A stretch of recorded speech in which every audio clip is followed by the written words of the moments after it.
छोड़ सतगुरु रामपाल जी परमेश्वर जी की जय हो। परमपिता परमात्मा सारी सृष्टि के रचनहार कुल मालिक असंख्य ब्रह्मांडों के स्वामी जगत गुरु तीनों लोकों में प्रवेश करके सबका धारण पोषण करने वाले राजाधिराज आत्माधार नाथों के नाथ देवों के देव महादेव सर्वेश्वर महेश्वर मृत्युंजय अजरो अमर आदि अनादि सनातनी प्रभु जगत पिता जगदीश्वर श्री श्री 1008 की उपाधि के वास्तविक अधिकारी अकाल मूरत सौद स्वरूपी राम वासुदेव सर्वगतम ब्रह्म परम पूज्य प्रथम पूज्य परम संत परम पुरुष परम धनी परम दयालु सत्य कबीर हक्का कबीर अल्लाहु कबीर अल्लाहु अकबर बाखबर अल्लाह ताला जगत के तारणहार जगत के मुक्तिदाता जगत के जगन्नाथ हारे के सहारे हिंदुओं के राम मुसलमानों के अल्लाह सिखों के वायुगुरु ईसाइयों के मसीह दया के सागर दयानिधि करुणा के सागर करुणानिधि स्वयंभू परिभू संकट मोचन कष्टहरण मंगलकरण दुख भंजन अविगत कबीर निर्विकार निर्विषम परमात्मा अलय अलेख सतगुरु आदि अनादि सतगुरु असली मर्यादा पुरुषोत्तम असली राम असली कृष्ण असली घनश्याम असली मुरारी राजाओं के राजा महाराजाओं के महाराजा शहंशाहों के शहंशाह सम्राटों के सम्राट भगवानों के भगवान अल्लाहों के अल्लाह प्रभुओं के प्रभु मसीहाओं के मसीह सच्चे वाहिगुरु बाबाओं के बाबा पीरों के पीर सेठों के सेठ जगत सेठ सावड़सा सेठ सर्वगुण संपन्न अनंत कोटि कलाओं के स्वामी अनंत कोटि ब्रह्मांडों के नायक योगियों में महायोगी ध्यानियों में महाध्यानी सिद्धों में परम सिद्ध ज्ञानियों में तत्व ज्ञानी ब्रह्म ज्ञानी महाज्ञानी परम ज्ञानी सर्वश्रेष्ठ ज्ञानी विज्ञानी युवा कबीर समर्थ कबीर असमवात अमित ओझा सच्चे रहनुमा करीम अल्लाह सुभान अल्लाह दुनिया के अंतिम पैगंबर 8 सितंबर 1951 से गांव धनाना जिला सोनीपत हरियाणा भारतवर्ष की पावन भूमि पे प्रकट रियल कल्कि भगवान श्री नारायण साकार हरि श्री बाबा साहिब नूर अनंत परमात्मा सच्चे दरवेश सच्चे बाखबर संत श्रोमणी सतगुरु रामपाल जी परमेश्वर जी के चरण कमल में आप और हम सभी भाई बहनों का अनंत कोटि दंडवत प्रणाम। सत्साई भाई और बहनों, बहुत बड़ी दया बहुत बड़ी मेहर पूज्य गुरुदेव भगवान की परमेश्वर रामपाल जी की, जिनके शुभ आशीर्वाद से विशेष आशीर्वाद से उन्हीं के सत्संगों का संग्रह पवित्र आध्यात्मिक पुस्तक ज्ञान गंगा के ऊपर वीडियो बनाने की श्रृंखला जारी है। इसी श्रृंखला में आज हमारा ये 35वें नंबर का वीडियो है। प्रत्येक वीडियो में पूज्य गुरुदेव भगवान के आशीर्वाद से हमें भक्ति मार्ग के विषय में शास्त्र अनुकूल साधना के विषय में बहुत कुछ जानने और समझने को मिल रहा है, जो जानने की इच्छा हमारी सदियों से थी। सतयुग में थी, त्रेता युग में थी, द्वापर युग में थी और कलयुग के प्रथम चरण में थी, परंतु हमारे तत्व ज्ञानहीन नादान केवल संस्कृत भाषा के तथाकथित विद्वान धर्म गुरुओं की अज्ञानता के चलते जो वे शास्त्रों को समझ नहीं पाए, शास्त्रों में परमेश्वर के विषय में भक्ति मार्ग के विषय में क्या लिखा है उसकी अच्छे से समझकर व्याख्या करके समाज को नहीं बता पाए, जिसके चलते भाई और बहनों सदियों से आत्मा अपने परमपिता परमेश्वर की प्राप्ति के लिए भटक रही है। और हमारे जितने भी पूर्वज थे वो इन हमारे तत्व ज्ञानहीन नादान धर्म गुरुओं की नादानी के चलते आज प्रेत योनि में, भूत योनि में, नरक में, लक 84 योनियों में अपना कष्ट भोग रहे हैं। तो भाई और बहनों, आज सदियों बाद युगों बाद परमपिता परमेश्वर कबीर साहिब जी ने स्वयं धरती पर तत्वदर्शी संत के रूप में सतगुरु रामपाल जी के नाम से प्रकट होकर पूरे विश्व के मानव समाज के ऊपर एक बहुत बड़ा उपकार किया है, बहुत बड़ा रहम किया है। आज परमेश्वर इन सभी धर्मों के सभी धर्मशास्त्रों से हमें उनका वास्तविक सार ज्ञान निकाल कर दे रहे हैं। आज परमेश्वर रामपाल जी ने हमें सृष्टि रचना के विषय में बताया, समझाया। उस सृष्टि रचना को हर धर्म के हर धर्म शास्त्र के ज्ञान से प्रमाणित किया। इस पवित्र पुस्तक ज्ञान गंगा को पढ़ने के बाद आपकी 101 पीढ़ी का उद्धार निश्चित है। ये वचन स्वयं सतगुरु रामपाल जी परमेश्वर जी के हैं और कहते हैं, साध वचन पलटे नहीं, चाहे पलट जाए ब्रह्मांड, साधु बोले सहज स्वभाव, साधु का बोला मिथ्या न जाए। क्योंकि यदि आप सर्वप्रथम इस सतज्ञान को निष्पक्ष होकर धैर्य के साथ रुचि लेकर पढ़ेंगे और सतगुरु रामपाल जी से दीक्षा लेकर अपनी आत्मा का कल्याण करवाएंगे, तो निश्चित ही आपका परिवार भी आप जी के ही पद चिन्ह पर चलेगा और शास्त्र अनुकूल साधना करने के चलते वो भी आत्म कल्याण करवाएगा। तो भाइयों और बहनों, इसके लिए हमने सृष्टि रचना को समझना बहुत ज़रूरी है, क्योंकि सृष्टि रचना भक्ति मार्ग की मास्टर की है, नींव है भक्ति मार्ग की। तो जब तक सृष्टि रचना को हम अच्छे से नहीं पढ़ेंगे, हर धर्मशास्त्र से प्रमाणित करके जो सतगुरु रामपाल जी ने बता दिया है, जब तक उसको नहीं देखेंगे तब तक हम भक्ति मार्ग पर दृढ़ता के साथ आगे नहीं बढ़ सकते हैं।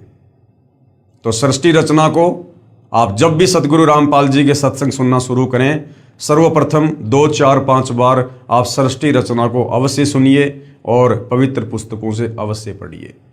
और ये सृष्टि रचना आपको विश्व में केवल सतगुरु रामपाल जी के सत्संगों से सुनने को मिलेगी या उन्हीं के कर कमल से लिखित पवित्र पुस्तकों से मिलेगी। बाकी किसी भी धर्म का कोई भी धर्मगुरु, आचार्य, शंकराचार्य, संत, महंत, मंडलेश्वर, यहाँ तक कि 33 करोड़ देवी देवता और देवी देवताओं का राजा इंद्र और ब्रह्मा विष्णु महेश भी इस कंप्लीट सृष्टि रचना से परिचित नहीं है। ब्रह्मा विष्णु महेश की माँ दुर्गा और ब्रह्मा विष्णु महेश का पिता ज्योति निरंजन काल निरंजन भी इस कंप्लीट सृष्टि रचना से परिचित नहीं है। वो स्वयं गीता जी का ज्ञान देते समय अर्जुन से कह रहा है कि अर्जुन, मैं भी विचार काल में इस कंप्लीट सृष्टि रचना को यहाँ नहीं बता सकता, मुझे भी इसके आदि और अंत का ज्ञान नहीं है। तो सोचिए भाइयों और बहनों, आज सतगुरु रामपाल जी जो सृष्टि रचना के आदि और अंत का ज्ञान दे चुके हैं, जिस ज्ञान को सुनकर समझकर लाखों लोग उनकी शरण में आकर अपनी आत्मा का कल्याण करवा रहे हैं, तो सोचिए वो महापुरुष, वो महाशक्ति सतगुरु रामपाल जी फिर भला कौन है। ये स्वयं कबीर परमेश्वर हैं, कबीर देव हैं। इनके अलावा अपने द्वारा रची गई सृष्टि की जानकारी इस सृष्टि में अन्य कोई जीव नहीं दे सकता, क्योंकि इस कबीर परमेश्वर जी के अलावा चाहे अक्षर पुरुष हो, चाहे ज्योति निरंजन हो, चाहे दुर्गा या ब्रह्मा विष्णु महेश हो, सब जीव संज्ञा में हैं। तो भाई और बहनों, बहुत बड़ा रहम किया है सतगुरु रामपाल जी ने, यदि आप उनके सत्संग सुनकर इस बात को समझना चाहो तो। अन्यथा ये मनुष्य जन्म हमारा बर्बाद हो जाएगा, बेकार हो जाएगा। जो मनुष्य जन्म लग 84 योनियों में असहनीय कष्ट भोगने के बाद सिर्फ और सिर्फ परमात्मा प्राप्ति के लिए मिलता है, तत्वदर्शी संत की खोज करके उस परम पद की प्राप्ति के लिए मिलता है, जहाँ जाने के बाद साधक फिर लौटकर इस काल के गंदे लोक में 21 ब्रह्मांड में जन्म मरण का कष्ट भोगने के लिए, लग 84 योनियों की पीड़ा सहन करने के लिए, तपतशिला का कष्ट उठाने के लिए और नरक भोगने के लिए नहीं आता है। वो सदा सदा सचखंड में अमर हो जाता है। तो भाइयों और बहनों, वैसे तो पवित्र पुस्तक ज्ञान गंगा के ऊपर कंप्लीट वीडियो बन चुके हैं, क्योंकि उसके बाद कुछ भाई बहनों के इंटरव्यू हैं, जिन भाई बहनों ने सतगुरु रामपाल जी की शरण प्राप्त करके और अकल्पनीय लाभ इस भक्ति मार्ग से उठाए हैं। पहले जो हर प्रकार की समस्याओं से ग्रसित थे, परिवार की तरफ से, शरीर की तरफ से, 3 ताप के कष्ट से, कर्म पाप दंड से जो बेहद दुखी थे, परेशान थे, जो परिवार धीरे धीरे पतन की ओर जा रहे थे, जिन परिवारों में नशा घर कर चुका था, बुराइयां घर कर चुकी थी, परमेश्वर रामपाल जी की शरण में आने के बाद आज वो ऋषि परिवार बन चुके हैं। आज उन लोगों को जो दिन में 1-1 बोतल शराब पी जाया करते थे, 2-2, 5-5 डबिया सिगरेट की पी जाया करते थे, हुक्का जिनके घर में 24 घंटे चलता था, आज उन लोगों को तंबाकू के धुआं से भी नफरत है। जो लोग असहनीय पीड़ा भोग रहे थे शारीरिक कष्ट के चलते, बीमारियों के चलते, डॉक्टरों ने जिनको फाइनल जवाब दे दिया था कि अब आपको जीवन दान सृष्टि में कोई नहीं दे सकता, सतगुरु रामपाल जी की शरण में आने के बाद आज वो फिर से युवा नजर आने लगे हैं। जो नहाने के लिए पानी की बाल्टी भी नहीं उठा पाते थे, आज वो 50-50 किलोग्राम वजन उठाकर दौड़ रहे हैं। भाई और बहनों, परमेश्वर के जो गुण हमारे धर्मशास्त्रों में वर्णित हैं, वेदों में, गीता जी में, हमें परमेश्वर की अच्छे से व्याख्या ना होने के कारण, परमेश्वर की समझ ना होने के कारण हम परमेश्वर की सतभक्ति करके परमेश्वर से होने वाले लाभ भी नहीं उठा पाए, हम वंचित रहे। और इसका कारण हमारे नादान धर्म गुरु, जो केवल एक भाषा विशेष के ज्ञाता अवश्य थे, परंतु तत्व ज्ञान से कोसों दूर थे। और तत्व ज्ञान के बिना किसी भी धर्म ग्रंथ को नहीं समझा जा सकता, नहीं जाना जा सकता। आप उसकी उल्टी ही व्याख्या करेंगे, आप उसका उल्टा ही अनुवाद करेंगे, और वही हमारे नादान धर्म गुरुओं ने किया। अब सतगुरु रामपाल जी ने आकर दया करी, मेहर करी, और आज वही पुण्यात्माएं परमेश्वर की महिमा का वर्णन कर रही हैं। उनके मुंह का थूक सूख जाता है, परंतु सतगुरु की महिमा करते करते वो आत्माएं थक नहीं रही हैं। तो उन्हीं में से कुछ आत्माएं हैं जिन्होंने सतगुरु रामपाल जी से उपदेश प्राप्त करने के बाद जो जो आध्यात्मिक लाभ शास्त्र अनुकूल साधना करने के चलते उठाए हैं, वो स्वयं अपने मुख से उनका वर्णन करते हैं, ताकि अन्य भाई बहनों को भक्ति करने की प्रेरणा हो। और जो आत्माएं परमात्मा प्राप्ति के लिए भटक रही हैं, मंदिर में, मस्जिद में, चर्च में, गुरुद्वारों में, तीर्थों पर, धामों पर, उन आत्माओं को भी एक शिक्षा मिले, उन आत्माओं को भी एक संदेश मिले, और वो आत्माएं भी सतगुरु रामपाल जी के सत्संग सुनकर अपनी परमेश्वर प्राप्ति वाली चाहत को पूरा करें। पवित्र पुस्तक ज्ञान गंगा, पेज नंबर 285, भटकों को शतमार्ग, भटकों को शतमार्ग। जो आत्माएं भटक रही थी, परमात्मा प्राप्ति के लिए दर दर के ठोकरें खा रही थी, आश्रमों में, साधु संत महात्माओं के पास, पहाड़ों पर, मेड़ों में, मंदिर में, चर्च में, गुरुद्वारे में, मस्जिद में, धाम पर, तीर्थ पर, कभी कावड़ ला रहे थे, कभी पैदल यात्रा कर रहे थे, परंतु किसी भी प्रकार का कोई भी कर्म दंड उनका नहीं कट रहा था। और जब नादान धर्मगुरुओं से बात करते थे रो रो के उनके चरणों में गिरकर, तो वो तत्व ज्ञानहीन धर्मगुरु कह देते थे कि ये तो आपके भाग्य में लिखा हुआ है, और भाग्य का लिखा तो भोगना पड़ता है। उदाहरण देते थे, श्री रामचंद्र जी 3 लोक के भगवान, त्रेता युग में बाली को मारा, द्वापर में अपना कर्म दंड भोगना पड़ा। उसके बाद आत्मा बेचारी चुप हो जाती थी, आगे कोई ऑप्शन ही नजर नहीं आता था। अब सतगुरु रामपाल जी ने आकर हमें 1 नहीं, 2 नहीं, 10 नहीं, हमें 100 ऑप्शन दे दिए कि बच्चों तुम कहां भटक रहे थे, कहां धक्के खा रहे थे। सतभक्ति मार्ग से तुम कोसों दूर थे। जिसे जाना बंबई और वो जा रहा है विपरीत दिशा में, वो कभी भी अपनी मंजिल को प्राप्त नहीं करेगा, उल्टा दूरी बनती चली जाएगी। तो हमें जाना था परमेश्वर के पास, हमें प्राप्त करना था भगवान। और ये नादान धर्मगुरु हमें शास्त्र अनुकूल साधना ना बताकर, क्योंकि इनको स्वयं को ज्ञान नहीं था, हमसे शास्त्र विरुद्ध भक्ति करवाकर, मनमाना आचरण करवाकर, मनमुखी मंत्रों का जाप करवाकर हमें परमेश्वर से विपरीत दिशा में भेज रहे थे, नरक की ओर, लक 84 योनियों की ओर, तपतशिला की ओर, जन्म और मरण की ओर। अब सतगुरु रामपाल जी ने आकर हमारा शतमार्ग किया है। बहन ईशवंती की दर्द भरी आत्मकथा। मैं भगतमती ईशवंती सतगुरु रामपाल जी के पंथ में, यथार्थ 13वें कबीर पंथ में नाम उपदेश लेने के बाद भगत जो होता है उसको भगत कहा जाता है, और जो बहन होती है उसको भगतमती कहा जाता है। मैं भगतमती ईशवंती देवी, पत्नी श्री भगत सुरेश दास अहलावत, पुत्र श्री प्रताप सिंह अहलावत, पाना गंजा, गांव डिग्गल, जिला झज्जर में रहती हूँ। ये कंप्लीट एड्रेस और लास्ट में मोबाइल नंबर इसलिए दिए जा रहे हैं ताकि किसी को कोई शंका हो, अगर ये बनावटी कहानी लगे तो वो स्वयं वहाँ जाकर कन्फर्म कर सकता है, मोबाइल पर बात करके कन्फर्म कर सकता है।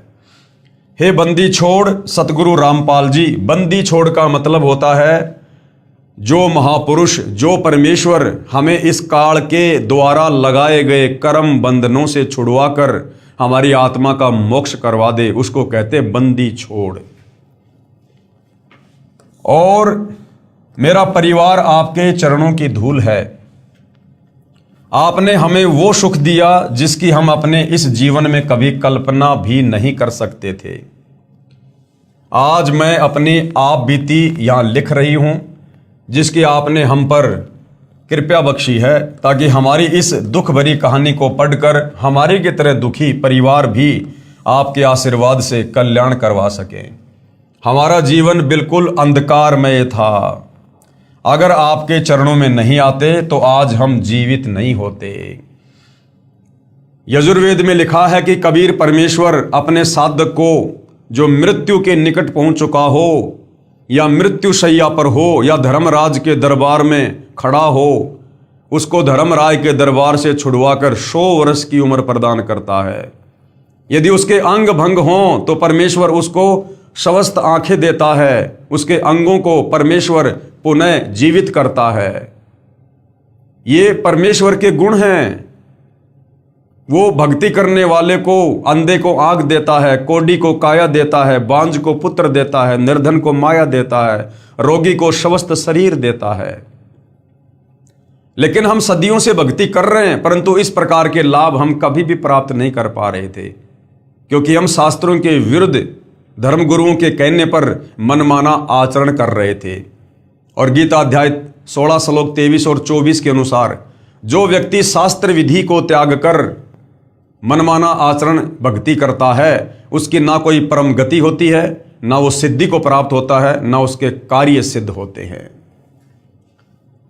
मैं असाध्य रोग से पीड़ित थी। मेरा भाई भापड़ोदा निवासी ओम प्रकाश पुत्र श्री दयानंद राठी, जो हरियाणा पुलिस में नौकरी करता था, वो भी इसी बीमारी से मृत्यु को प्राप्त हो गया था। मैं भी इस स्टेज पर पहुंच चुकी थी। मैं इस हालत में पहुंच चुकी थी कि हाथ पैर बिल्कुल लकवे ग्रस्त जैसे हो गए थे। आवाज निकलनी बंद हो गई थी। जगह जगह डॉक्टरों व शाणों को दिखाया, लेकिन सब जगह निराशा ही हाथ लगी। मेरे पति इतनी शराब पीते थे कि जब घर आते तो बच्चे डर के मारे चारपाई के नीचे छुप जाते थे।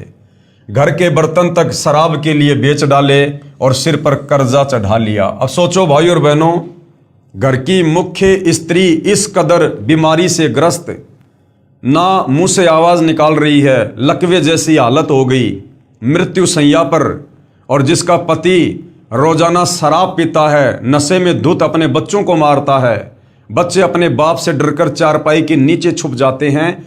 जिन बच्चों ने अपने पिता को देखकर खुशी जाहिर करनी होती है कि पिताजी आएंगे, फल फ्रूट लाएंगे, और जिस बाप ने शाम को घर आकर अपने बच्चों को गले लगाना चाहिए, वो बच्चे अपने पिता के डर से और चारपाई के नीचे छुप रहे हैं। सोचिए उस परिवार की क्या हालत होगी। पड़ोसी भी तंग थे। एक दिन तो नशे की हालत में ये मुझको उठाकर डालान पाने के कुएं में डालने चल पड़ा था। महापाप ओपरी हवा ने कहा कि किसकी क्या पोरस चलेगी, यानी किसकी क्या मजाल, मैं इस घर को बर्बाद करके छोड़ूंगा। मेरे भाइयों ने मेरे ऊपर ढेर सारा पैसा शाणों व डॉक्टरों के चक्कर में बर्बाद कर दिया, लेकिन मुझे कोई फायदा नहीं हुआ। मेरा पति शराब पीता था तथा बच्चे छोटे छोटे थे। ससुराल में कोई सहारा नहीं था। मेरा भाई सुखवीर, जो डीटीसी में ड्राइवर है, उसने परम पूज्य सतगुरु रामपाल जी महाराज से नाम उपदेश ले रखा है। उसने कहा कि बहन को सतगुरु रामपाल जी महाराज से नाम उपदेश दिलवा देते हैं, मरना तो इसको है ही, ये आखिरी उपाय कर लेते हैं। इस पर मेरे पिताजी श्री दयानंद राठी ने कहा कि क्या कोई नाम उपदेश से ठीक होता है। इस पर मेरे भाई ने इन सब को नाम उपदेश की महिमा के बारे में समझाया। इसके बाद सब ने कहा कि देख लेते हैं। ये कहकर मुझे सतगुरु रामपाल जी महाराज के चरणों में लेकर गए। उस वक्त सतगुरुदेव गांव पंजाब खोड़ दिल्ली में सत्संग कर रहे थे। पूरा परिवार मुझे लेकर रात को 10 बजे महाराज जी के चरणों में गए। ये बात 25 दिसंबर 1996 की है। मेरे भाई ने पूज्य रामपाल जी महाराज को मेरी दुखदाई कथा बताई। गुरुजी ने रात को 10 बजे सत्संग में ही नाम उपदेश की रजा बख्शी। उससे पहले मेरी जुबान भी बंद हो चुकी थी, जीभ नहीं उठती थी। जब 26 दिसंबर की सुबह यानी नाम दीक्षा के अगले दिन सुबह मैं उठी तो अपने आप को बेहतर हालत में बोलते पाया तथा अपने भाई को बताया कि इतने वर्षों बाद मुझे लग रहा है कि मैं अपने शरीर में हूं तथा मेरे शरीर से जैसे कोई भार उतर गया है। जो भूत प्रेत की बाधा थी, ओपरी पराई शक्ति थी, वो नाम उपदेश लेते ही वहां से छू मंतर हो गई। मुझे बोलते देखकर मेरा भाई सुखवीर हैरान रह गया तथा कहा कि महाराज रामपाल जी तो साक्षात कबीर परमेश्वर आए हैं। और भाई इसमें कोई शंका नहीं है, सतगुरु रामपाल जी स्वयं कबीर परमात्मा ही हैं। मैं बीड़ी पीती थी, उसी दिन छोड़ दी। घर आए तो मेरे पति भगत सुरेश ने कहा कि तुम क्या नाम लेकर आए हो, मैं देखता हूं तुम्हारे नाम में इतनी क्या शक्ति है। अपनी माँ से बोला कि ये अच्छा नाम लेकर आए बच्चे, सुबह गुड मॉर्निंग की जगह सत साहिब बोलने लगे हैं। भगत सुरेश 1 साल तक ऐसे ही शराब पीता रहा तथा घर में झगड़ा करता रहा, लेकिन बहन ईश्वंती मर्यादा में रहकर अपनी भक्ति पर अडिग रही। एक दिन यह बंदी छोड़ कबीर साहेब, कौन बंदी छोड़ कबीर साहेब, जो एक काल्पनिक फोटो हम गूगल पर देखते हैं, जो कबीर जी के नाम से आप जी को मिल जाएगी, दाढ़ी और मूछ वाली। एक दिन यह बंदी छोड़ कबीर साहेब गरीबदास जी साहेब व सतगुरुदेव सतगुरु रामपाल जी महाराज की तस्वीरों को तोड़ने के लिए खड़ा हो गया। तब मैंने हाथ जोड़कर बंदी छोड़ से प्रार्थना की, सतगुरु रामपाल जी से प्रार्थना की कि आप ही इनकी बुद्धि को कंट्रोल में कर सकते हैं। तब बंदी छोड़ आपने ही इनको ऐसा चमत्कार दिखाया कि मेरे पति सुरेश ने पूजा स्थल पर वापस फोटो रख दिए तथा उल्टे पांव जाकर दंडवत प्रणाम किया। सतगुरु रामपाल जी प्रकट हो गए, फोटो से सामने बिल्कुल दिखाई दे रहे हैं साक्षात। तो भाई सुरेश की तो सिट्टी पिट्टी गुल हो गई और वापस फोटो रख दी और गुरुदेव को दंडवत प्रणाम किया। तब से लेकर आज तक उन्होंने शराब बीड़ी आदि सब बुराइयों को त्याग दिया। इन सब का गवाह पाना गंजा व डिगल गांव है। मुझे पुनर्जन्म मिला देखकर मेरे दुख में दुखी मेरे भाई राजेंद्र सिंह राठी डीएसपी हरियाणा व भाई प्रेम प्रकाश राठी एडवोकेट दिल्ली सहित पूरे परिवार ने भी नामदान ले लिया। नाम उपदेश लेने के बाद कबीर परमेश्वर ने यानी सतगुरु रामपाल जी ने ऐसे ऐसे सुख दिए जिसकी कल्पना भी नहीं की जा सकती। हमारी भैंस ने सर्प खा लिया था, यानी भैंस ने जो सर्प होता है सांप, उसको खा लिया। भैंस का बिल्कुल बुरा हाल था। डॉक्टर को दिखाया तो उन्होंने बताया कि इसने कोई जहरीली वस्तु खा ली है तथा 10 इंजेक्शन लगा दिए। अगले दिन भैंस की आंखों से नीला पानी बहना शुरू हो गया, यानी जहर का असर हो गया तथा भैंस अंधी हो गई। डॉक्टर भी हाथ खड़े कर गए। तब रात में शौपन में, अब ध्यान देना भाइयों, तब रात में शौपन में सतगुरुदेव रामपाल जी भगवान नजर आए। उन्होंने भैंस के शरीर पर हाथ फेरा। सुबह उठे तो हमने तथा पड़ोसियों ने अपनी आंखों से भैंस के मुंह में सांप को देखा तथा उसको निकाला।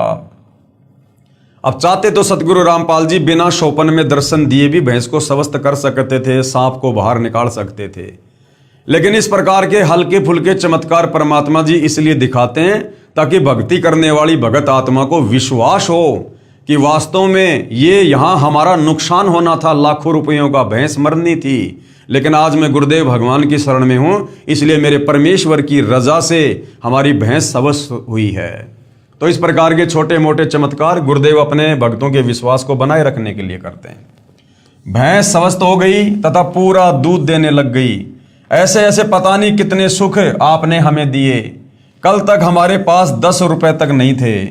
अब जिस परिवार में पिता शराब पीता हो, माता बीमार पड़ी हो और कोई खैर खबर लेने वाला नहीं, तो उस परिवार में 10 रुपए कहाँ मिलेंगे। लेकिन आज उन्हीं खेतों में धन उपजता है तथा किसी के आगे हाथ फैलाने की जरूरत नहीं पड़ती। पड़ोसी कहते हैं कि तुम्हारे गुरुजी ही तुम्हारे लिए राम हैं। अरे सतगुरु रामपाल जी तो पूरे विश्व के लिए राम हैं। राम राम शब जगत बिखाणे, आदि राम कोई बिरला जाने। अज्ञानियों द्वारा बहकाया हुआ भोला भाला समाज क्या जाने आपकी महिमा को। सतगुरु रामपाल जी महाराज के विरोधी तो सिर्फ कीचड़ उछालना ही जानते हैं। जिसके साथ गुजरती है वही बता सकता है उसको आपसे क्या कुछ मिला है। हम आपसे यही प्रार्थना करते हैं कि हमें अपने चरणों में ही रखना तथा आप हजारों वर्ष ऐसे ही दुखियों का सहारा बने रहें। सतगुरु रामपाल जी भगवान पूर्ण परमात्मा के अवतार आए हैं। अब देखो भाई और बहनों, ये बहुत समय पहले की इन भाई बहनों की आत्मकथाएं हैं। ये 1996 की बात है। सन 1994 में सतगुरु रामपाल जी ने अपना यथार्थ पंथ शुरू किया और शुरुआत में जो आत्मा सतगुरु रामपाल जी की शरण में आई थी वो ज्ञान को समझकर कम, और जो सतगुरु रामपाल जी ने उनको लाभ दिए थे अपनी तरफ से आशीर्वाद देकर अपने कोटे से, उन सुखों को देखकर आत्माएं ज़्यादा जुड़ी हुई थी। तो उस समय तक आत्माएं सतगुरु रामपाल जी को पूर्णतया कबीर परमेश्वर नहीं मान पा रही थी, केवल कबीर जी का भेजा हुआ संत मान रही थी। इसलिए भाई बहन बीच बीच में इस प्रकार की बातें बोल देते हैं कि सतगुरु रामपाल जी महाराज पूर्ण परमात्मा के अवतार हैं, जबकि सतगुरु रामपाल जी किसी भी पूर्ण परमात्मा के अवतार नहीं हैं। सतगुरु रामपाल जी स्वयं ही पूर्ण परमात्मा हैं। ये स्वयं ही सतलोक से चलकर इस पृथ्वी पर अवतरित होते हैं। अवतार केवल काल भेजता है। 21 ब्रह्मांड का स्वामी ज्योति निरंजन भेजता है अवतार, क्योंकि वो नहीं आ सकता, क्योंकि उसको श्राप लगा हुआ है। वो अपने काल रूप में किसी को दर्शन नहीं देता, उसकी मजबूरी है। इसलिए वो ब्रह्मा विष्णु महेश में प्रेरणा करके और यहां पर अवतार भेजता है। लेकिन कबीर परमेश्वर को कोई श्राप नहीं है। कबीर परमेश्वर समर्थ हैं, सर्वशक्तिमान हैं। इस परमेश्वर ने किसी को भी सतलोक से अवतार बनाकर भेजने की आवश्यकता नहीं पड़ती है। जिसका काम उसी को साजे और करे तो मूर्ख बाजे। काल लोक में क्रम बंधनों में जकड़ी हुई आत्माओं को कबीर परमेश्वर के अलावा सतलोक से आई हुई कोई आत्मा नहीं छुड़वा सकती है। इसलिए कबीर परमात्मा जी सतलोक से चलकर स्वयं ही तत्वदर्शी संत का रूप धारण करके इस पृथ्वी पर प्रकट होते हैं, लीला करते हैं।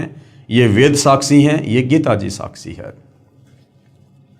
आपका नाम लेने के बाद हमारे घर में इतना सुख मिला परमेश्वर, जो कि हम वर्णन नहीं कर सकते। फिर भी वर्णन करने की कोशिश कर रही हूं।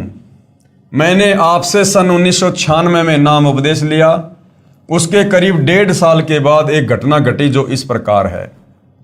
एक रात मुझे ये सब दिखाई पड़ा कि मैं गांव में शमशान पूछ रही हूं कि कहाँ है। मुझे बताया व दिखाया कि आपने कल यहां पर आना है। यानी बहन ईश्वंती की मृत्यु थी, परंतु सतगुरु रामपाल जी की शरण में आने से परमेश्वर ने उसकी मृत्यु टाल दी। क्योंकि वेदों में परमेश्वर की महिमा लिखी है कि सत भक्ति करने वाले साधक की परमात्मा उम्र बढ़ा देता है। वह मुंडान पाने का शमशान था। जब सुबह हुई तो मुझे हैजा हो गया। मुझे इतना ज़्यादा सिर में दर्द हो गया कि टक्कर मारकर मर जाऊं। मौत के सभी कारण पूर्ण हो गए। डॉक्टर को बुलाया गया तो उन्होंने इंजेक्शन लगाया। उसके बाद डॉक्टर ने बताया कि यह तो मर चुकी है। उसके बाद 4 दूत दिखाई दिए। फिर उन्होंने मुझे दोनों तरफ से पकड़ लिया और बोले कि हमें भगवान ने भेजा है, आपको लेकर जाएंगे, आपका समय पूरा हो गया है। मैंने कहा कि मेरे गुरुजी नहीं लेकर जाने देंगे। फिर उन्होंने कहा कि आपके गुरुजी क्या करेंगे, आपका समय पूरा हो गया है। हम ऐसा करेंगे कि आपके हाथ से ही आपकी मौत करवा देंगे। यमदूतों ने कहा कि तुम्हारे गुरुजी क्या कर लेंगे, हम तुम्हारे हाथों से तुम्हारी मौत करवा देंगे। यानी तू अपने हाथों से अपना गला दबाएगी हमारी शक्ति से। उसके बाद मेरे दोनों हाथों ने गले को बड़ी जोर से दबाया, जिससे मेरे प्राण आंखों में आ गए। मैं किसी से बोल नहीं सकी। बंदी छोड़ कहते हैं कि आजम तेरे घटने घेरे, तू राम कहन नहीं पावेगा। आजा बंदे शरण राम की, फिर पाछे पछतावेगा। वह स्थिति मेरे साथ हो गई। उसके बाद कबीर साहिब, अब ध्यान देना भाई और बहनों, हमने इन कथाओं से बहुत गहरी शिक्षा लेनी है। बहन ईशवंती क्या कह रही है कि उसके बाद कबीर साहेब कमल के फूल पर मेरे पास प्रकट हुए। यम के दूतों ने बहन ईशवंती के हाथों से उसका गला दबवा दिया और उसके बाद कबीर साहेब, कौन कबीर साहेब? दुनिया जिस एक डाढ़ी मूछ वाली कबीर जी की काल्पनिक फोटो को कबीर परमात्मा कहती है, कबीर साहेब कहती है, जिस मिलते जुलते रूप में कबीर जी आज से लगभग 650 साल पहले बनारस के काशी में आए थे, उस रूप में बहन कह रही है कि उसके बाद कबीर साहेब कमल के फूल पर मेरे पास प्रकट हुए। और उसके बाद क्या होता है, ध्यान देना, उसके बाद मेरे अंदर से पूज्य सतगुरु रामपाल जी महाराज की आवाज आई कि इस लड़की को आप कैसे लेकर जाओगे, इसे हम नहीं जाने देंगे, इसे हम नहीं जाने देंगे। क्योंकि भाई और बहनों, इस भक्ति की शुरुआत में सतगुरु रामपाल जी को कोई भी आत्मा डायरेक्ट कबीर भगवान मानने को तैयार नहीं होती है, क्योंकि हमारे नादान धर्म गुरुओं ने हमारे को उल्टी पट्टी पढ़ा रखी होती है कि भगवान तो निराकार है, भगवान तो निराकार है। और काशी वाले कबीर जी को तो कोई भगवान मानने को तैयार ही नहीं।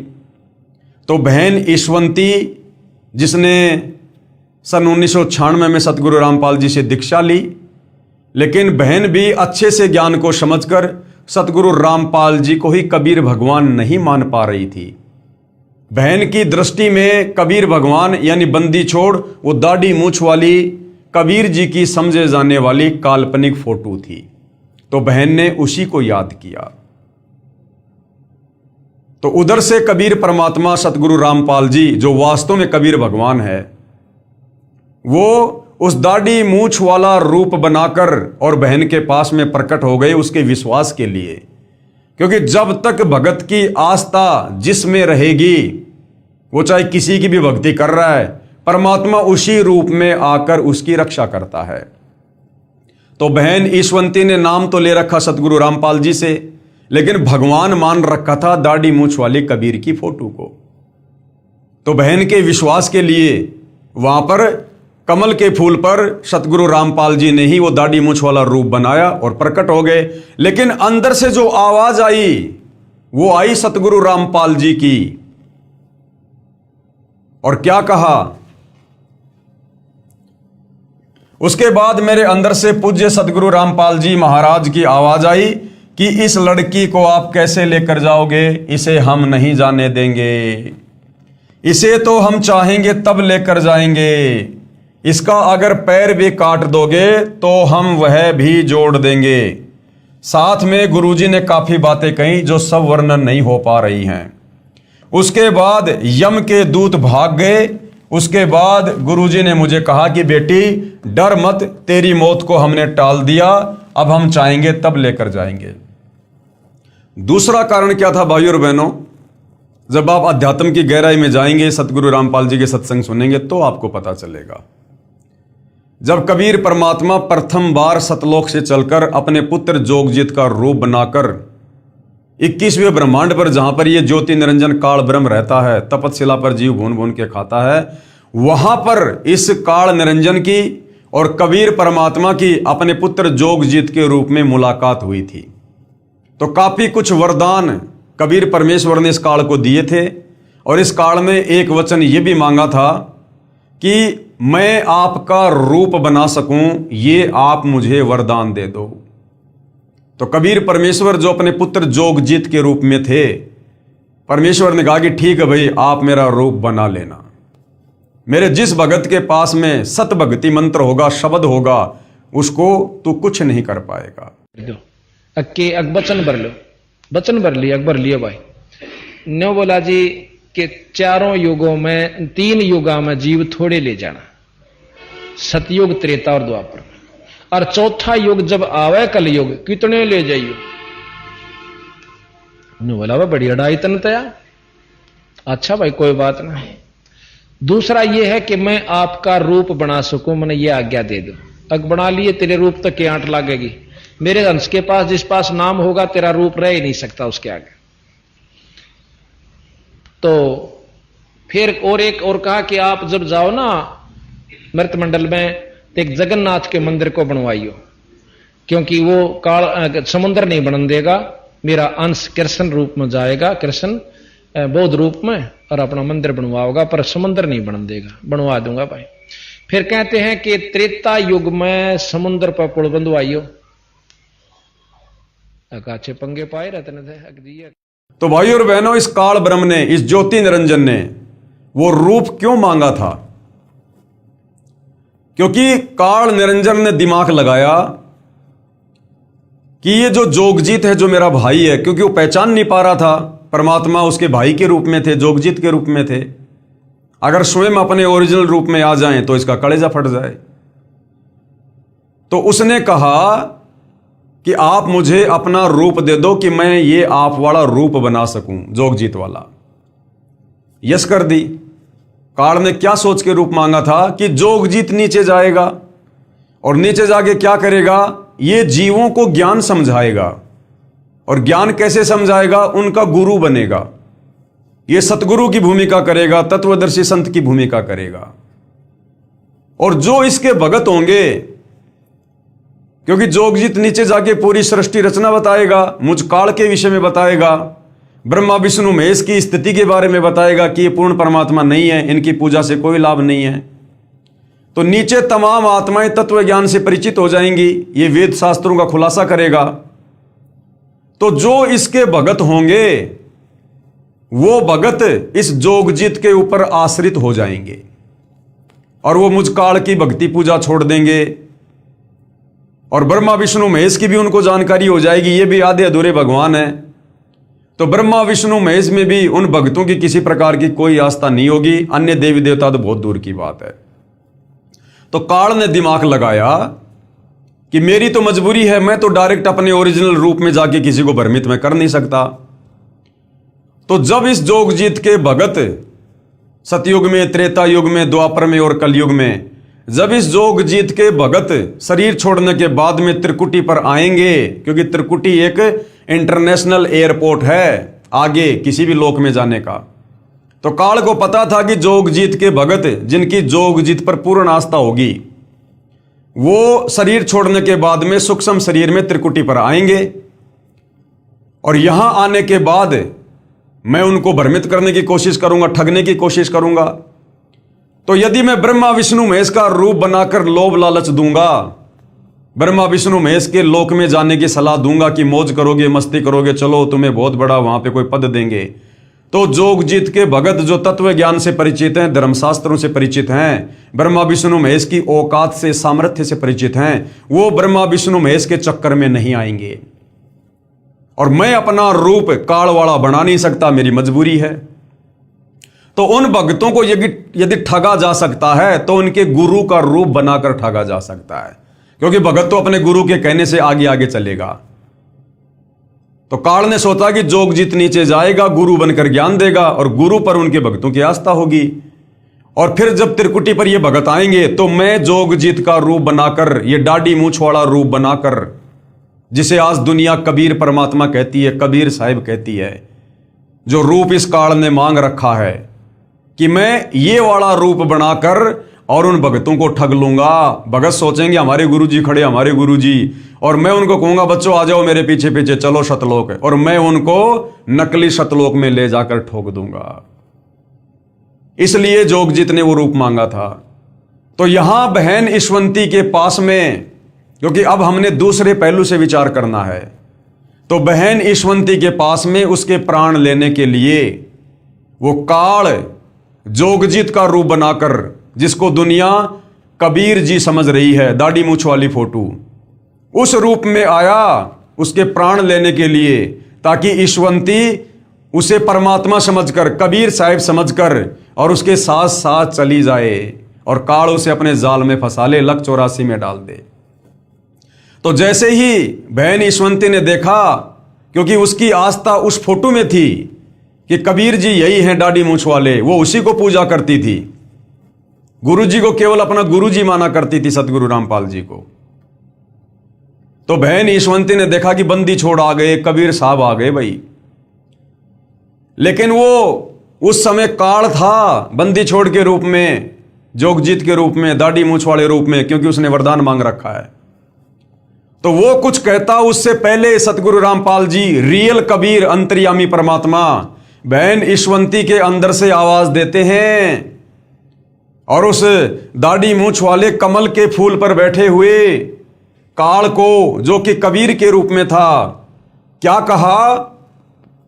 उसके बाद मेरे अंदर से पूज्य सतगुरु रामपाल जी महाराज की आवाज आई कि इस लड़की को आप कैसे लेकर जाओगे? अब किसको कह रहे हैं सतगुरु रामपाल जी अंदर से आवाज करके? बहन ईशवंती को कौन दिखाई दे रहा था? वो दाढ़ी मूछ वाला, वो कबीर जिसमें काल था। सतगुरु रामपाल जी कह रहे हैं आप इस लड़की को कैसे लेकर जाओगे? मैं नहीं लेकर जाने दूंगा। कि इस लड़की को आप कैसे लेकर जाओगे? इसे हम नहीं जाने देंगे, इसे तो हम चाहेंगे तब लेकर जाएंगे।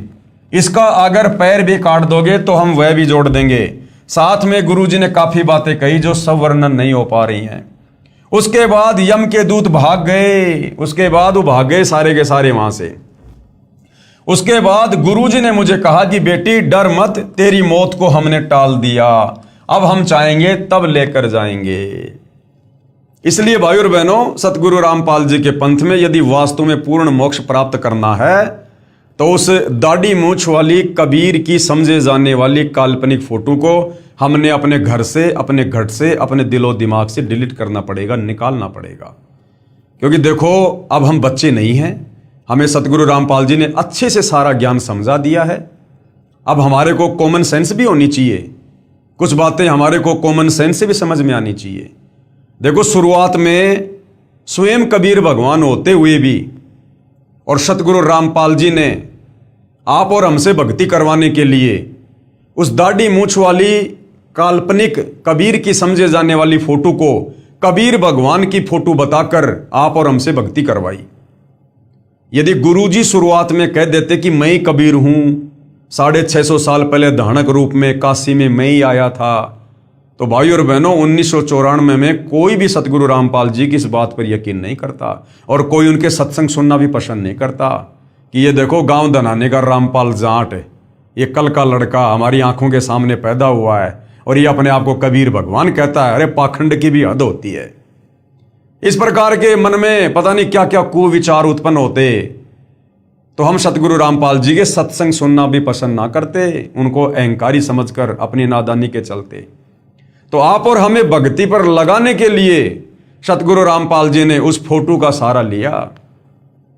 अगर सतगुरु रामपाल जी वेदों से दिखाते कि देखो भाई परमात्मा का नाम है कबीर देव, कबीर परमात्मा, कबीर साहेब, जो 650 साल पहले आए थे, ये कबीर भगवान है, और यदि फोटो ना दिखाते तो भाई और बहनों हम उनसे सवाल करते कि गुरुजी आपने वेदों में दिखाया कि कबीर देव ही परमात्मा है। कौन कबीर देव? जो चारों युगों में आता है, जो 650 साल पहले भी आए थे बनारस में। तो गुरुजी उनका कोई फोटो बताओ, उनकी कोई शक्ल दिखाओ भगवान की, ताकि हम उनकी पूजा करें। अगर गुरुजी कह देते कि बेटा वो तो 650 साल पहले आए थे, और 650 साल पहले बेटा ना तो कोई मोबाइल था, ना कोई कैमरा था, ना कोई वीडियो रिकॉर्डिंग का सिस्टम था, तो मैं फोटो कहां से दिखाऊं मैं? तो हम क्या कहते पता है? अच्छी बात कर रहे हो गुरुजी, अरे रामचंद्र जी त्रेता युग में लाखों साल पहले आए, श्री कृष्ण जी द्वापर युग में 5000 साल पहले आए, और देखो गुरुजी आज उनकी कितनी सुंदर सुंदर फोटोएं आपको लाखों मिल जाएंगी। और कबीर जी तो 600 साल पहले आए थे, फिर उनकी फोटो क्यों नहीं हो सकती? तो बताओ हम नादान आत्माओं को क्या समझाते गुरुदेव? तो वे तो अंतर्यामी है, उनको तो पता था। इसलिए गुरुदेव भगवान ने उस काल्पनिक फोटो को हमारे सामने रख दिया, जो कि हाथ से बनाया गया एक चित्र है, और कहा कि यो कबीर भगवान है, ताकि हम गुरुदेव के सत्संग सुने, उनसे उपदेश लें और उस फोटो को भगवान मानकर शत भक्ति शुरू करें। और जब धीरे धीरे धीरे धीरे तत्व ज्ञान सुनेंगे तो 2, 4, 5, 10 साल में तो ये बात समझ में आएगी कि वास्तव में कबीर भगवान वाले काम आज धरती पर कौन कर रहा है। हमें ये इतने सुख, मुर्दों को जीवन, ये कबीर भगवान दाढ़ी मूछ वाले ने दिए या फिर सतगुरु रामपाल जी ने दिए?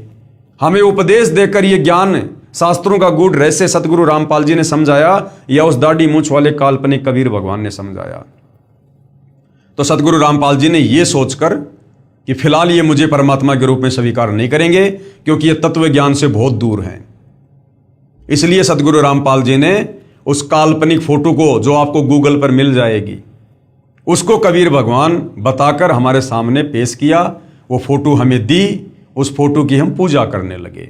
लेकिन भाई और बहनों, अब हमें सतगुरु रामपाल जी ने ज्ञानी बना दिया, विद्वान बना दिया, मास्टर बना दिया भक्ति मार्ग में। अब हमने कॉमन सेंस का भी प्रयोग करना चाहिए। अब यदि हमारी आस्था उसी फोटो में लगी रही तो भाई और बहनों, कल को जब हम त्रिकुटी पर जाएंगे तो स्थूल शरीर छोड़ने के बाद में जो सूक्ष्म शरीर रहेगा उसमें ज्यों के त्यों विचार रहेंगे। अगर हमने उसी दाढ़ी मूछ वाले को भगवान माना, यदि हमारी जरा भी आस्था उस दाढ़ी मूछ वाली फोटो में रही कि ये कबीर भगवान है, तो वो काल त्रिकुटी पर वही रूप बना के आएगा, दाढ़ी मूछ वाला, जो ईशवंती बहन के पास में कमल के फूल पर बैठकर आया था काल, और हमें ठग ले जाएगा। हम उसको भगवान मानकर आंख बंद करके उसके पीछे पीछे चले जाएंगे कि आओ बच्चों, चलो शतलोक में बैठो विमान में, और ठोक देगा नकली शतलोक में। फिर हमारी एक भैंस जिसका ब्याने का समय नजदीक था, वो एक दिन बिल्कुल बुत की तरह हो गई, अकड़ गई, टाइट हो गई। डॉक्टर को बुला कर लाए तो डॉक्टर ने टाइम से पहले ही हाथों से बच्चा निकाला। उसके बाद भैंस ने जेर नहीं डाली। किसी के कहने पर हमने जो थोड़ी सी जेर बाहर होती है उस पर ईंट बांध दी तो वह जेर टूट गई। जेर के टूट जाने पर भैंस की हालत बहुत खराब हो गई, क्योंकि अंदर जहर फैल गया। सभी कहने लगे कि यह भैंस अब मरने से बच नहीं सकती। हम घबरा कर रात को ही 5 डॉक्टरों के पास गए, मगर एक भी डॉक्टर नहीं आया। कहते हैं कि यह केस निपटाना हमारे बस की बात नहीं है, अब परमात्मा ही बचा सकता है। उसके बाद बहुत दुखी होकर मैंने आशा छोड़ दी कि आज भैंस को कोई नहीं बचा सकता। अरे भैया, जिसने पिछली बार बचाया था अगली बार भी वही बचाएगा। फिर मैंने कहा कि भगत जी, आशा मत तोड़ो, हमारे बंदी छोड़, सब ठीक करेंगे। उसके बाद बंदी छोड़ के सामने दंडोत प्रणाम किया। दंडोत प्रणाम किया उसी दाढ़ी मूछ वाली कबीर की फोटो के सामने। लेकिन भाई, रियल में जो बंदी छोड़ है, जो कबीर भगवान है सतगुरु रामपाल जी, वो भोले भगत की आस्था के आधार से, जिसकी भी आस्था है, परमात्मा उस रूप में जाकर उसकी रक्षा अवश्य करता है। और हमने प्रार्थना की। उसके बाद सुबह एक डॉक्टर के पास गए तो उसने आकर देखा तो कहा ये बचेगी नहीं। ऐसे ही हमारी भैंस के साथ हुआ था, तो बड़े डॉक्टर ने भरपूर कोशिश की मगर नहीं बच पाई। उसके बाद कहने लगे कि परमेश्वर की दया से बच भी गई तो दूध नहीं देगी। उसके 7 दिन बाद गुरुजी दिखाई दिए। कौन गुरुजी? सतगुरु रामपाल जी, कि भैंस की आंतड़ियों में से जेर निकाल रहे हैं। सुबह भैंस ने जेर डाली तथा वह स्वस्थ हो गई और 15 किलो दूध पर आ गई। ये हमारे बंदी छोड़ की कृपा है। कौन बंदी छोड़? सतगुरु रामपाल जी भगवान। जबकि 4-5 पड़ोसियों की भैंस इसी बीमारी से मर चुकी थी। मेरा छोटा लड़का जिसकी उम्र 14 साल है, नाम नवनीत है, इसे बचपन 6 महीने का था तब से ही निमोनिया हो गया था और 5 साल तक इसकी बीमारी खत्म नहीं हुई। मेरे हर संभव प्रयास करने पर तथा डॉक्टर के मना करने पर भी मैंने हार नहीं मानी। एक दिन मैंने उसे सतगुरुदेव रामपाल जी भगवान से नाम दान दिलवाया। उसी दिन से मानो मेरे बच्चे को कोई बीमारी थी ही नहीं।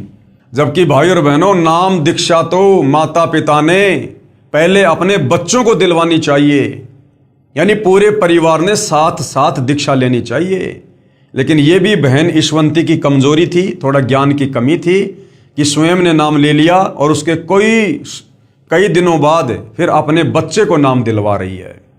ये भी बहन की कमजोरी थी। जबकि ये पता होने के बाद कि परमात्मा धरती पर है, सर्व सुख दाता है, उस बहन के नरक बन चुके परिवार को गुरुदेव ने स्वर्ग कर दिया भक्ति देकर, और फिर भी अपने बच्चों को नाम नहीं दिलवा रही थी। तो ये बहन की कमजोरी थी। आप और हमने भविष्य में इस प्रकार की कमजोरी नहीं दिखानी है। अगर हमारी समझ में बात आ गई है ज्ञान समझकर, तो बच्चों समेत पूरे परिवार ने दीक्षा लेनी चाहिए। बच्चे यदि समझदार हो गए हैं, युवा हो गए हैं और वो यदि नाम दीक्षा नहीं लेना चाह रहे तो बात अलग है। हम उनको समझा सकते हैं, जबरदस्ती नहीं कर सकते। लेकिन बच्चे यदि 5-10 साल के हैं, आपके अधीन हैं, तो फिर आपने बच्चों को नाम तुरंत अवश्य दिलवाना चाहिए, ना जाने काल का कब क्या अटैक हो जाए। बच्चा आज अपनी उम्र के सभी बच्चों से तंदुरुस्त है। ये सभी चमत्कार हमारे गुरुदेव सतगुरु रामपाल जी महाराज की असीम कृपा से हुए। एक दिन पूर्णिमा के सत्संग के समय वर्ष 2004 में बरसात के ना होने के कारण हमारी धान यानी चावल की फसल सूख रही थी और नहर भी आकर चली गई थी। 1 महीना बाद दोबारा नहर आनी थी। वहाँ पर ट्यूबवेल से पानी देने का साधन नहीं था, हम सिर्फ नहर पर ही आश्रित थे और 1 महीने बाद तो वो फसल नष्ट हो जानी थी धान की। परंतु पूर्णिमा के दिन हम आश्रम से सत्संग समापन के बाद जब खेत को देखने गए तो हमारे 2.5 एकड़ जमीन धान वाली घुटनों घुटनों पानी से भरी हुई थी। ये कभी सौपन में भी नहीं होने वाला कार्य हमारे सतगुरुदेव की कृपा से हो गया और सारे खेत के पड़ोसियों ने अफसोस किया कि ये नहर तो तुम्हारे सतगुरुदेव ने तुम्हारे लिए, सिर्फ तुम्हारे लिए ही बुलवाई है। सभी लोगों की फसल में ज्यादा से ज्यादा 10 मन धान हुई, जबकि सतगुरुदेव जी की कृपा से हमारी 40 मन प्रति एकड़ हुई। अनेकों अनेकों सुख हमारे बंदी छोड़ सतगुरु रामपाल जी ने हमें दिए हैं। मेरे दोनों पुत्र भगत अमित तथा नवनीत मई 2010 को दिल्ली पुलिस में नौकरी लग गए।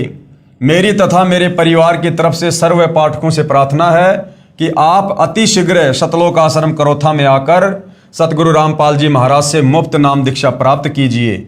मनुष्य जीवन व्यर्थ ना करें। कबीर परमेश्वर जी कहते हैं, भाई काल करे सो आज कर, आज करे सो अब, और पल में प्रलय होएगी, फिर करोगे कब। सत साहेब जय बंदी छोड़ की, सतगुरु रामपाल जी भगवान की जय। तो भाई और बहनों, देखा आपने, ये सत्य आत्म कथा है उन आत्माओं की जो हर प्रकार से मरणासन स्थिति में थे। कहां तो इस परिवार का बेड़ा गर्क होना था। ऊपरी शक्तियां, ऊपरी पराई, भयंकर बीमार बहन, पति 1 नंबर का शराबी, बच्चा भी बीमार, और माता पिता की ऐसी हालत हो तो फिर बच्चों को कौन संभालता। और आज कबीर परमेश्वर सतगुरु रामपाल जी की असीम रजा से जैसे उस परिवार ने उपदेश लिया, दीक्षा ली, आज परमेश्वर ने उस परिवार को स्वर्ग बना दिया।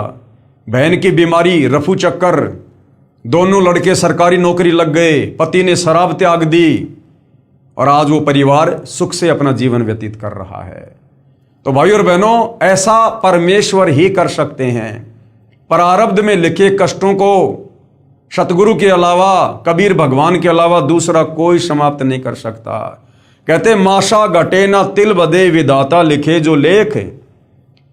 इस काल बली ने जो लेख हमारे लिख दिए होते हैं वो कहते हैं मेटे नहीं मिटाए जा सकते, परंतु साचा सतगुरु मेट कर ऊपर मार दे मेख। लेकिन जो सच्चा सतगुरु होता है, पूर्ण सतगुरु होता है, और वो पूर्ण सतगुरु स्वयं कबीर भगवान ही होता है। और इस काल के लिखे लेखों को केवल वो सतगुरु ही समाप्त कर सकता है। चित्रगुप्त के कागजों को सतगुरु ही समाप्त कर सकता है, यदि वो पूर्ण सतगुरु है तो। सतगुरु जो चावे सो करही, 14 कोटि दूत यम डरही, ऊत भूत जम त्रास निवारे, और चित्रगुप्त के कागज फाड़े। इस परिवार के लिए सतगुरु रामपाल जी ने चित्रगुप्त के कागज फाड़ दिए और अपनी लेखनी से उस समर्थ कबीर परमेश्वर सतगुरु रामपाल जी ने इस परिवार का नया सुंदर भाग्य लिख दिया। तो भाई और बहनों, ये आप लोगों के साथ भी हो सकता है, ये सबके साथ हो सकता है। परमेश्वर इस धरती पर वर्तमान में पूरे विश्व के मानव समाज के लिए, सबके आत्मा के कल्याण के लिए, सबके उद्धार के लिए हैं। लेकिन कहते हैं भाई सकल पदार्थ है जगमाही, भाग बिना नर पावत नाही। सतगुरु रामपाल जी की शरण प्राप्त करना आम इंसान के वश की बात नहीं है। जिनके युगों युगों के भक्ति संस्कार मजबूत होते हैं वही आत्माएं उनके चरणों तक पहुंच पाती हैं, उनके सत्संगों को सुनकर विश्वास कर पाती हैं और फिर उनसे जुड़कर उपदेश लेकर भक्ति का लाभ उठा पाती हैं। तो ये आपकी आंखों के सामने बहन ईशवंती की आत्मकथा है। उसके बाद एक और भगत आत्मा है जिन्होंने अपनी आत्मकथा बताई है। उजड़ा परिवार बसा, मैं भगत रमेश पुत्र श्री उमेद सिंह, गांव पेटवाड़, तहसील हांसी, जिला हिसार का रहने वाला हूं। अब एम्प्लॉयज कॉलोनी जेल के सामने जिंद में सहपरिवार रहता हूं। नाम लेने से पहले हम भूतों की पूजा करते थे, यानी श्राद्ध निकालना, अपने पूर्वजों के श्राद्ध निकालना, भूतों की पूजा करना। क्योंकि शास्त्र विधि को त्याग कर जो मनमाना आचरण करता है, मरने के बाद वो प्रेत योनि में जाता है। और फिर ये हमारे नादान धर्म गुरु आप और हमें उस प्रेत योनि में ले जाने के लिए उन पूर्वजों की जो भूत बने हुए हैं उनके श्राद्ध निकलवाना शुरू करवा देते हैं। हमारे गांव में बाबा सरिया की मान्यता थी, जिस पर हम प्रत्येक महीने की पूर्णिमा को ज्योति लगाने जाते थे। हम शुक्रवार, जन्माष्टमी, शिवरात्रि का व्रत भी करते थे, पितरों का पिंडदान और श्राद्ध भी निकालते थे। श्राद्ध निकालने के लिए, पिंडदान करने के लिए, व्रत करने के लिए, समाधि पूजने के लिए गीता जी साफ साफ मना कर रही है। फिर भी हमारा घर बिल्कुल उजड़ चुका था। जब मैं 12 वर्ष का था तब मेरे पिताजी की मृत्यु हो गई थी। घर में 3 सदस्य थे, तीनों की आपस में लड़ाई रहती थी। तीनों को भूत प्रेत बहुत दुखी किया करते थे और तीनों बहुत ज़्यादा बीमार रहा करते थे। पहले डॉक्टरों को दिखाया पर कोई आराम नहीं हुआ। फिर सेवड़ों के पास गए, कोई कहता तुम 5,000 रुपये दे दो, मैं तुम्हें बिल्कुल ठीक कर दूंगा। कोई कहता तुम 10,000 रुपये दे दो। हम बिल्कुल उजड़ चुके थे परंतु कोई आराम नहीं हुआ। फिर क्या होता है भाई और बहनों, परमेश्वर अपनी आत्माओं को छल छिद्र करके अपनी शरण में लेता है। मेरे रिश्तेदार भगत रघुवीर सिंह गांव कोतकला वाले के बार बार कहने से मेरी माता जी ने सन 1996 में सतगुरु रामपाल जी महाराज से नाम ले लिया। मेरी पत्नी को 5 वर्ष उपरांत भी कोई संतान उत्पन्न नहीं हुई थी। मेरी माता जी के कहने से मेरी पत्नी ने भी सतगुरु रामपाल जी महाराज से नाम ले लिया। नाम दान लेते ही 1 वर्ष के अंदर मेरी पत्नी ने एक लड़के को जन्म दिया। मेरा भगवान से विश्वास उठ चुका था, इस कारण मैंने नाम नहीं लिया तथा अपनी माता व पत्नी को भी सतगुरु रामपाल जी के पास जाने से मना करता था। मेरा लड़का जो 15 दिन का था बहुत ज़्यादा बीमार हो गया। डॉक्टरों ने कह दिया कि यह लड़का सुबह तक मर जाएगा, इसे ले जाओ। शाम को एक भगत ने बंदी छोड़ सतगुरु रामपाल जी महाराज के बारे में बताया कि आश्रम जिंद में आए हैं, वे पूर्ण संत हैं और वे ही इस बच्चे को ठीक कर सकते हैं। हम डॉक्टरों और सेवड़ों के पास जा जाकर थक चुके थे। मेरा भगवान से विश्वास उठ गया था। मैंने उस भगत को मना कर दिया, किंतु उसने दोबारा फिर प्रार्थना की कि वे स्वयं बंदी छोड़ भगवान ही धरती पर आए हुए हैं, यदि वे दया कर दें तो ये लड़का ठीक हो सकता है। अब देखो भाई और बहनों, भगत जो होता है वो अपने गुरुजी के प्रति श्रद्धावान होता है और होना भी चाहिए। तो उस समय जो भगत थे, सतगुरु रामपाल जी से उपदेश प्राप्त थे, वो बार बार कहा करते थे कि सतगुरु रामपाल जी खुद ही बंदी छोड़ हैं, सतगुरु रामपाल जी खुद ही कबीर भगवान है, धरती पर आए हुए हैं। परंतु हृदय से माना नहीं करते थे, केवल कहा करते थे क्योंकि उनको लाभ हुए, उनको सुख हुए, लेकिन वो हृदय से उनको बंदी छोड़ माना नहीं करते थे। क्यों? अगर वो हृदय से सतगुरु रामपाल जी को ही कबीर भगवान मानते तो उन भक्तों के घरों में आज भी वही दाढ़ी मूंछ वाली कबीर की काल्पनिक फोटो पूजा स्थल पर आपको लगी हुई मिल जाएगी। इसका मतलब अभी भी आस्था भगवान के रूप में उस दाढ़ी मूंछ वाली फोटो में ही है। लेकिन सतगुरु रामपाल जी की संगत में जो साध संगति से जुड़े हुए सत्सेवक भाई बहन हैं, जिन्होंने सतगुरु रामपाल जी के आशीर्वाद से वास्तव में उनको जाना है, उनको पहचाना है और परमेश्वर के रूप में मानकर आज उनकी यथार्थ पूजा कर रहे हैं, शास्त्र अनुकूल साधना कर रहे हैं जो भगवान की होती है, तो उन साध संगति से जुड़े भाई बहनों के घरों में आपको सतगुरु रामपाल जी के अलावा अन्य किसी की कोई फोटो नहीं मिलेगी। क्योंकि उन साध संगति से जुड़े भाई बहनों ने अपने गुरुदेव को ज्ञान आधार से और हृदय से बंदी छोड़ के रूप में स्वीकार कर लिया है कि एक साधे सब सदे, सब साधे सब जाए, माली सींचे मूल को फले फूले अगाए। उन आत्माओं ने ज्ञान आधार से निर्णय लिया कि जब हमारे गुरुदेव स्वयं कबीर भगवान हैं, धरती पर प्रकट हैं, तो वो 650 साल पहले वाली यानी जिस रूप में कबीर भगवान आए थे, आज वो काल्पनिक फोटो हमारे किस काम की, जब आज स्वयं वो कबीर भगवान साक्षात हमारे गुरुदेव के रूप में प्रकट हैं। तो और ऐसे तो ना जाने कितने अरबों खरबों बार ये कबीर भगवान सतगुरु रामपाल जी सतयुग से लेकर त्रेता द्वापर और कलयुग में आते रहते हैं, जाते रहते हैं। तो हम कितनी फोटोओं को पूजेंगे, कितने स्वरूपों को पूजेंगे। तो वर्तमान में यदि हमने मोक्ष चाहिए तो अपने प्रेजेंट गुरु को, अपने वर्तमान गुरु को ही अपना इष्ट मानकर पूजना होगा, अपना भगवान मानकर पूजना होगा। उन्होंने फिर प्रार्थना की कि वे स्वयं बंदी छोड़ भगवान ही आए हुए हैं, यदि वे दया कर दें तो ये लड़का ठीक हो सकता है। उस भगत के इतने विश्वास के साथ कहने पर मैंने अपनी माता जी को अनुमति दे दी।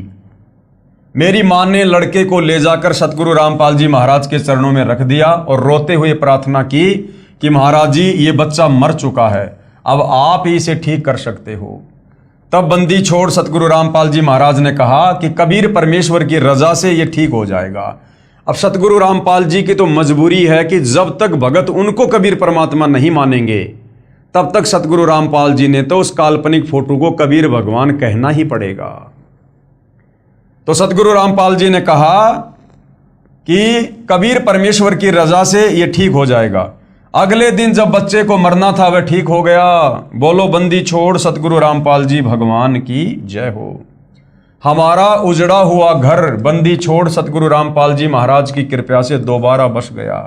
अगर वो लड़का मर जाता तो उस लड़के का पिता अपनी मां को और अपनी पत्नी को घर में भक्ति नहीं करने देता कि क्या कर लिया तुमने नाम दीक्षा लेकर, कह रहे थे कि भगवान है भगवान है। तो सतगुरु रामपाल जी ने उन दोनों आत्माओं को भक्ति मार्ग पर लगाए रखने के लिए और धीरे धीरे उस नादान प्राणी को भी नास्तिकता से आस्तिक बनाने के लिए अपनी तरफ से उस बच्चे को जीवित किया।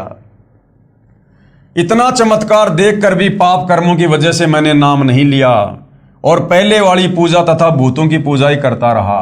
अब सोचिए लड़का मर जाता तो वो कैसे नाम दीक्षा लेता, घर वालों की भक्ति और छुड़वा देता, जो बच्चा जिंदा होने के बाद भी सतगुरु रामपाल जी की भक्ति नहीं कर पा रहा और भैरव भूत की भक्ति में लगा हुआ। हमारे घर पर बंदी छोड़ गरीबदास जी महाराज की वाणी का पाठ सतगुरु रामपाल जी महाराज करते थे और मैं बाहर जाकर शराब पीता था। फिर 1 वर्ष बाद एक दिन हमारे घर पाठ हो रहा था। तब शाम को बंदी छोड़ सतगुरु रामपाल जी महाराज ने सत्संग किया। तब मैंने सत्संग सुना और नाम भी ले लिया। फिर हमारे घर में दुख नाम की चीज नहीं रही। मेरी माता जी ने किसी के बहकावे में आकर नाम खंडित कर दिया। कुछ समय बाद सन 2000 में मेरी मां को अचानक पैर में जलन होने लगी। डॉक्टरों को दिखाया, उन्होंने बताया कि इसे ब्लड कैंसर है, ये 10-15 दिन में मर जाएगी। अगर पीजीआई चंडीगढ़ में ले जाओगे तो वहां 1.5 लाख रुपए लगकर ये ज्यादा से ज्यादा 1 साल तक जीवित रह सकती है, परंतु दर्द कम नहीं होगा। बंदी छोड़ सतगुरु रामपाल जी महाराज ने बताया कि आपकी माता जी ने नाम खंडित कर दिया है, यानी मर्यादा तोड़ दी। जैसे बिजली का बिल ना भरने से, कनेक्शन कट जाने से बिजली से मिलने वाला लाभ बंद हो जाता है, उसे फिर सुचारू करवाना पड़ता है। मेरी माता जी ने अपनी गलती की क्षमा याचना की। महाराज जी ने दोबारा नाम दिया तथा सिर पर हाथ रखा। सिर पर हाथ रखते ही पैर की जलन व दर्द खत्म हो गया। भाई सतगुरु जो चावे सो कर ही भरम पड़ो मत कोई, सेऊ धड़ पर शीश चढ़ाया पाछे करी रसोई। तो सतगुरु रामपाल जी तो कुछ भी करने में समर्थ हैं। फिर लगभग 2 वर्ष के बाद जाड़ पड़वाने की वजह से जाड़ में से खून निकलने लगा। यानी भाई और बहनों, हमारे ऊपर पिछले जन्मों के पापों का इतना वजन है, इतना बोझ है, हम युगों युगों से मनुष्य जन्म प्राप्त करके और इतने कुकर्म कर चुके हैं कि हमारे संचित कर्म अब हमें परेशान करते हैं। तो जीव पर कितनी आपत्तियां। सोचिए अगर ये बहनें सतगुरु रामपाल जी की शरण में ना होती तो इनके साथ में क्या होता। इनका जीवन शेष नहीं था, जो उपदेश लेने के बाद भी इनके पाप कर्म इतना दबाव दे रहे हैं। डॉक्टर ने दवा दी और टांके भी लगाए, परंतु खून निकलना बंद नहीं हुआ। फिर डॉक्टर ने इसकी बीमारी चेक की और बताया कि इसके ब्लड कैंसर है और अब वह फूट चुका है, अब यह ठीक नहीं हो सकती, इसे घर ले जाओ, ये खून निकलने से 2 दिन में मर जाएगी। फिर अगले दिन इसके पेशाब और लेटरिन से भी खून आना शुरू हो गया। तब मैंने सतगुरु रामपाल जी महाराज को फोन से बताया कि डॉक्टर ने कहा है कि ये 2 दिन में मर जाएगी। तब सतगुरु रामपाल जी महाराज ने कहा कि बंदी छोड़ जो करेंगे ठीक करेंगे। फिर अगली रात को 2 बजे यमदूत लेने के लिए आए। यानी भाई और बहनों, उस भगत की माता जी का आगे जीवन शेष नहीं था। और ये दास बार बार आप लोगों को कहता है कि सतगुरु रामपाल जी ने हजारों नहीं बल्कि लाखों भक्तों का, भाई बहनों का जीवन एक्सटेंड कर रखा है। उनकी श्वासें अपनी तरफ से बढ़ाई हुई हैं। ये परमेश्वर के गुणों में है, उनके लक्षणों में है, अन्यथा हम भक्ति नहीं कर सकते। ये सतगुरु रामपाल जी भगवान हमें अपनी शरण में लेकर, काल के बंधन से छुड़वा कर, जमानत लेकर तब हमसे भक्ति करवाते हैं, पल पल अपनी नजरों में रखकर। अन्यथा इस काल के लोक में ब्रह्मा विष्णु महेश भी एक मंत्र नहीं जप सकते जो सत्य मंत्र है। इस काल के 21 ब्रह्मांड में ब्रह्मा विष्णु महेश भी सत्य नहीं कह सकते। और आज सतगुरु रामपाल जी के भगत सीना ठोक कर सत्य का प्रचार कर रहे हैं। और ये काल दूर खड़ा खड़ा देख रहा है, जो ब्रह्मा विष्णु महेश को भी जो है उनके पैर नहीं जमने दे रहा। इतनी प्रबल शक्ति है 21 ब्रह्मांड की ये ज्योति निरंजन काल। और आज सतगुरु रामपाल जी के जो मर्यादित भगत हैं, ये उनके 100 कदम भी नजदीक नहीं फटकता। इतना डरता है कबीर भगवान सतगुरु रामपाल जी से। काल जो पीसे पीसना जोरा है पणिहार, ये 2 असली मजदूर हैं मेरे साहिब के दरबार। मेरी मां ने कहा कि तेरे पिताजी वे 10 वर्ष पहले गुजर चुके थे, मुझे लेने के लिए आए हुए हैं। वो भूत बना हुआ था, वो भूत बना हुआ था, शास्त्र विरुद्ध साधना करके मरने के बाद में भूत बना हुआ था। अब वो उसको लेने के लिए आया था। इतना कहते कहते वह यमदूत मेरी मां के अंदर प्रवेश कर गया और कहने लगा कि मैं इसे लेकर जाऊंगा। यानी बाद में उसकी मां ने बताई सारी हकीकत जो सूक्ष्म रूप में उसको दिखाई दे रही थी। इसका समय पूरा हो चुका है, मेरे को चाय पिलाओ। तब हमने उसके लिए चाय बनाने के लिए रखी ही थी। यानी इनकी माताजी बोल रही थी, वो यम के दूत यानी उसका जो पिता था जो भूत बन चुका था, उसकी मां के अंदर सूक्ष्म रूप में प्रवेश करके उसकी मां के मुख के माध्यम से बोल रहा था, मेरे को चाय पिलाओ। तब हमने उसके लिए चाय बनाने के लिए रखी थी। इतने में वह यम के दूत कहने लगा कि पता नहीं तुम्हारे घर में कितनी बड़ी शक्ति है, वह मुझे मार रही है, मैं यहां और नहीं रुक सकता। शब्द शक्ति यानी सतगुरु रामपाल जी की शक्ति सूक्ष्म रूप में उन यमदूतों की पिटाई कर रही थी। मुझे जल्दी से चाय पिलाओ, मैं जा रहा हूं। और गर्म चाय ही पी गया। जाते हुए कहने लगा कि तुम्हारे घर में पूर्ण परमात्मा खड़े हैं, पूर्ण परमात्मा, मैंने इसे नहीं ले जा सकता। यह कहते हुए वह चला गया। 1 मिनट के बाद ही खून बिल्कुल बंद हो गया। जीभ और दांत जो काले हो चुके थे बिल्कुल साफ हो गए। और बंदी छोड़ सतगुरु रामपाल जी महाराज की कृपा से वह पूरी तरह से पहले से भी स्वस्थ हो गई। परमात्मा कबीर साहिब जी ने मेरी माता जी की 5 वर्ष आयु बढ़ा दी। 24 जुलाई 2005 को शत भक्ति करके शतलोक प्रस्थान किया। बोलो बंदी छोड़ सतगुरु रामपाल जी महाराज की जय। सत साहेब। भाई और बहनों, परमात्मा ने केवल 4-5 साल ही उम्र क्यों बढ़ाई? 24 जुलाई 2005 तक की उम्र क्यों बढ़ाई? क्योंकि भाई और बहनों, शुरुआत में आत्माएं ज्ञान आधार से नहीं जुड़ी हुई थी। बस उन सुखों को देख देख कर घर में बेटा हो गया, फसल बढ़िया हो गई, कैंसर ठीक हो गई, जलन ठीक हो गई, इन चीजों को देखकर लोग सतगुरु रामपाल जी से जुड़े हुए थे। और जब तक आप ज्ञान को आधार बनाकर नहीं जोड़ोगे, आप कभी भी डगमग हो जाओगे। तो सतगुरु रामपाल जी को पता था, अंतर्यामी भगवान को, कि 12 जुलाई 2006 को तो करोथा कांड होगा। और करोथा कांड के बाद उस आत्मा के मन में दोष आना था। वो सारी भक्ति कमाई गुरु में दोष देख के नष्ट करने वाली थी, बर्बाद करने वाली थी भक्ति छोड़कर। तो परमेश्वर ने उस आत्मा को 4-5 साल की उम्र बढ़ा के उससे भक्ति करवा दी। और करोथा कांड होने से पहले पहले उस आत्मा का शरीर भी छुड़वा दिया, ताकि उसकी भक्ति सुरक्षित रहे और उस आत्मा को तुरंत दूसरा मनुष्य जन्म मिल जाए और फिर से किसी भगत के घर में जन्म लेकर अपने आगे की भक्ति शुरू कर दे। तो ये अंतर्यामी परमात्मा भाई और बहनों, ये अध्यात्म के डॉक्टर हैं। इनको पता है किस आत्मा का किस प्रकार से इलाज करना है। तो इनकी शरण में आने के बाद फिर भगत की नहीं चलती है, कोई मीन मेक नहीं चलती है। यदि भगत ने अपने आप को गुरुदेव के चरणों में सरेंडर कर दिया, ज्ञान को समझ लिया, तो भगत का काम है मर्यादा में रह के भक्ति करना। सत्य कहना, सत्य के मार्ग पर चलना, अपने गुरु जी के पद चिन्हों पर चलना, बाकी काम फिर पूर्ण ब्रह्म परमेश्वर सतगुरु रामपाल जी का होता है। तो भाई और बहनों, ये जो आपने 2 आत्म कथाएं सुनी हैं, लास्ट में इन्होंने अपना मोबाइल नंबर दिया है, भगत रमेश दास, मोबाइल नंबर इतना है। ये बिल्कुल सत्य हैं, इनमें कोई मीन मेख नहीं है, किसी को झूठ बोलने का कोई शौक नहीं है। यदि आपको लगता है कि झूठ है तो सतगुरु रामपाल जी का ज्ञान सुनो, और यदि आपको ऐसा कोई रोग है, कोई परेशानी है, तो सतगुरु रामपाल जी से उपदेश लेकर उनके द्वारा बताई गई शास्त्र अनुकूल भक्ति को मर्यादा में रहकर करो, उन मंत्रों का जाप करो। जो लाभ इन आत्माओं को हुए आपको भी होगा। परमात्मा इनका कोई रिश्तेदार थोड़ी था, परमात्मा तो सबका है, हम सभी उसके बच्चे हैं। लेकिन शास्त्र विरुद्ध साधना करने के चलते, गीता और वेदों के विरुद्ध, कुरान शरीफ, कुरान मजीद, तोरे, जबूर, इंजिल, ये गुरु ग्रंथ साहिब, बाइबल, इन तमाम धर्म ग्रंथों के विपरीत साधना करने के चलते, उन नादान धर्म गुरुओं के कहने पर आप और हम परमात्मा की भक्ति से होने वाले लाभों से वंचित हैं। वरना परमेश्वर तो भाई खड़ा खड़ा लाभ देता, खड़ा खड़ा जो इन परिवारों को दिया। तो भाई और बहनों, इसी प्रकार से कुछ और आत्माएं हैं जिन्होंने इस पुस्तक में आगे अपनी सत्य आत्म कथा लिखवाई है, जो लाभ उनको सतगुरु रामपाल जी से उपदेश लेने के बाद प्राप्त हुए हैं। तो उनका भी हम जिक्र करेंगे। तो आज के वीडियो में केवल इतना ही। कल परमेश्वर के आशीर्वाद से फिर सेवा में हाजिर होंगे। तब तक पूज्य गुरुदेव भगवान हम सबको आज्ञा दे, आशीर्वाद दे, सद्बुद्धि दे, हमारा मार्गदर्शन करे, भ्रमने भटकने से बचाए। बंदी छोड़ सतगुरु रामपाल जी परमेश्वर जी की जय हो।